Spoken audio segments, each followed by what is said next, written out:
Normalt er en virksomhed, der har lavet kædeforretninger, hvor man kan købe shampoo og alle sådan nogle ting, som ikke er så dyre som andre steder.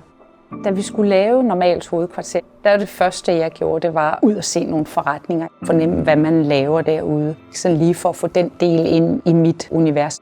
Det, der jo helt klart kendetegner Normal, det er variation. Du bliver ledt igennem den her forretning, og der sker en masse ting undervejs. Det er taget med ind i hovedkvarteret her, hvor der også er stor variation. Skift i møbler, skift i materialer, skift i belysning, skift i farver. Det er sådan noget med ikke at kede sig, blive overrasket og glæde sig. Ankomsten er enkelt. Der er det rå betongulv, nogle træstube og de her cirkulære lys, lidt store i forhold til rummet, men som fortæller, her sker der noget spændende. Og så leder det jo helt klart mod kantinen. Så har man en klar idé om, at det er nok der, man skal hen og mødes med nogen. Så bevæger man sig op igennem bygningen, og undervejs får man så kigget ud på et meget smukt landskab. Der er jo en masse små møderum, man kan gå ind i.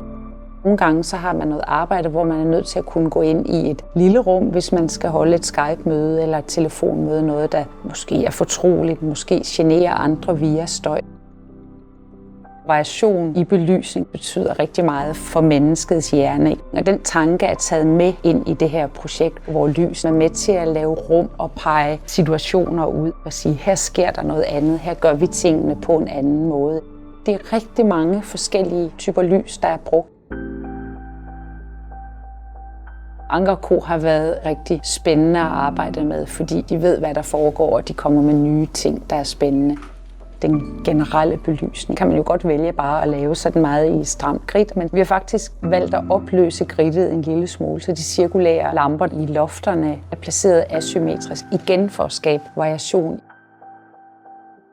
Pendlerne bruger vi til at trække ned over bordene og pege situationer ud og skabe rum og sætte fokus på nogle bestemte ting, vi gerne vil fortælle. Og det har jo været Anker & Co., der har støttet os i det her arbejde. Folk udefra siger, nej, hvor er det flot. Der er blevet lagt mærke til det her, at det er noget særligt, og at man har gjort sig umage med at skabe gode rum.